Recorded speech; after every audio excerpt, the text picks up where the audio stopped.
Operation സിന്ദൂറിനിടെ ഇന്ത്യക്കും പാകിസ്ഥാനുമിടയിൽ മധ്യസ്ഥത വഹിച്ചുവെന്ന ചൈനയുടെ അവകാശവാദം അംഗീകരിച്ചിരിക്കുകയാണ് ഇപ്പോൾ പാകിസ്ഥാൻ. പാക് വിദേശകാര്യ വക്താവ് താഹിർ ആൻഡ്രാബിയാണ് ചൈനീസ് അവകാശവാദത്തെ അംഗീകരിച്ച് രംഗത്തെത്തിയത്. ഓപ്പറേഷൻ സിന്ദൂർ നടന്ന മെയ് 7, 8, 9 തീയതികളിൽ സംഘർഷം ലഘൂകരിക്കുന്നതിനായി ചൈനീസ് വിദേശകാര്യ മന്ത്രാലയം പാകിസ്ഥാൻ നേതൃത്വവുമായി നിരന്തരം ബന്ധപ്പെട്ടിരുന്നുവെന്നാണ് താഹിർ പറയുന്നത്. ഇന്ത്യയുമായും ചൈനീസ് വിദേശകാര്യ മന്ത്രാലയ അധികൃതർ ആശയവിനിമയം നടത്തിയിരുന്നുവെന്നും താഹിർ പറയുന്നു. ഇന്ത്യ പാക് സംഘർഷത്തിൽ ഒരു മൂന്നാം കക്ഷിയുടെ ഇടപെടൽ ഉണ്ടായിട്ടില്ല എന്നായിരുന്നു ഇന്ത്യ പറഞ്ഞത്. എന്നാൽ ഇരു രാജ്യങ്ങൾക്കുമിടയിലെ സംഘർഷത്തിൽ ചൈന മധ്യസ്ഥത വഹിച്ചുവെന്ന് അവകാശപ്പെട്ട ചൈനീസ് വിദേശകാര്യമന്ത്രി വാങ് യി ദിവസങ്ങൾക്ക് മുൻപാണ് രംഗത്തെത്തിയത്. ചൈനയുടെ ഈ അവകാശവാദം ഇന്ത്യ തള്ളിയിരുന്നു. ഈ വാദമാണ് ഇപ്പോൾ പാകിസ്ഥാൻ അംഗീകരിച്ചിരിക്കുന്നത്. അതേസമയം ഓപ്പറേഷൻ സിന്ദൂറിനിടെ US പ്രസിഡന്റ് ഡൊണാൾഡ് ട്രംപ് ഇരു രാജ്യങ്ങൾക്കുമിടയിൽ മധ്യസ്ഥത വഹിച്ചെന്നായിരുന്നു ഇത്രയും നാളത്തെ പാകിസ്ഥാന്റെ അവകാശവാദം. ട്രംപ് തന്നെ വിവിധ വേദികളിൽ ഇക്കാര്യം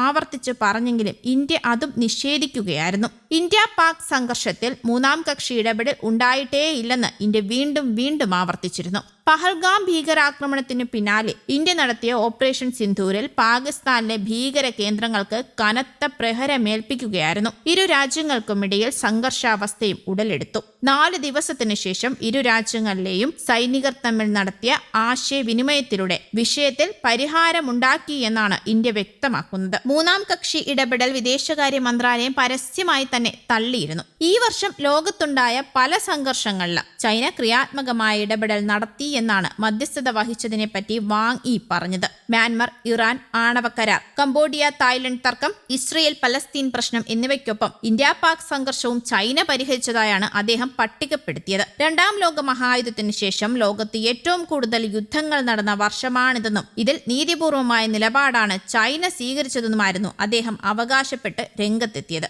ഇന്ത്യയും പാകിസ്ഥാനും തമ്മിലുള്ള സൈനിക സംഘർഷം ഉൾപ്പെടെ 8 യുദ്ധങ്ങൾ അവസാനിപ്പിച്ചതായി US പ്രസിഡന്റ് ഡൊണാൾഡ് ട്രംപ് വീണ്ടും അവകാശപ്പെട്ട് രംഗത്ത് വന്നതും കുറച്ചു ദിവസങ്ങൾക്ക് മുമ്പാണ്. US വിദേശകാര്യ സെക്രട്ടറി മാർക്കോ റൂബിയോ, പ്രതിരോധ സെക്രട്ടറി പീറ്റ് ഹെക്സത്ത്, മരുമകൻ ജാരഡ് കുഷ്നർ, ഉന്നത ഉദ്യോഗസ്ഥർ എന്നിവരോടൊപ്പം ഫ്ലോറിഡയിലെ പാം ബീച്ചിലുള്ള വസതിയിൽ ഇസ്രായേൽ പ്രധാനമന്ത്രി ബെഞ്ചമിൻ നെതന്യാഹുവുമായുള്ള ഒരു കൂടിക്കാഴ്ചയിലാണ് ട്രംപ് ഇക്കാര്യം വീണ്ടും ആവർത്തിച്ചത്. ഇത്രയുമൊക്കെ യുദ്ധങ്ങൾ അവസാനിപ്പിച്ചിട്ടും തനിക്ക് ഒരു ക്രെഡിറ്റും ലഭിച്ചില്ലെന്ന നിരാശയും ട്രംപ് നെതന്യാഹുവിന് മുന്നിൽ അന്ന് പ്രകടിപ്പിച്ചിരുന്നു. വെടിനിർത്തലിന് ഇന്ത്യയും പാകിസ്ഥാനും സമ്മതിച്ചതായി മെയ് 10 സോഷ്യൽ മീഡിയയിലൂടെ പ്രഖ്യാപിച്ചതിനു ശേഷം 70-ലധികം തവണ ട്രംപ് തന്റെ ഇടപെടൽ സംബന്ധിച്ച അവകാശവാദം ഉന്നയിച്ചിട്ടുണ്ട്. ഇന്ത്യയുടെ നിരന്തരമായ നിഷേധങ്ങൾക്കിടയിലും ട്രംപ് തന്റെ വാദം ആവർത്തിക്കുന്നുമുണ്ട്.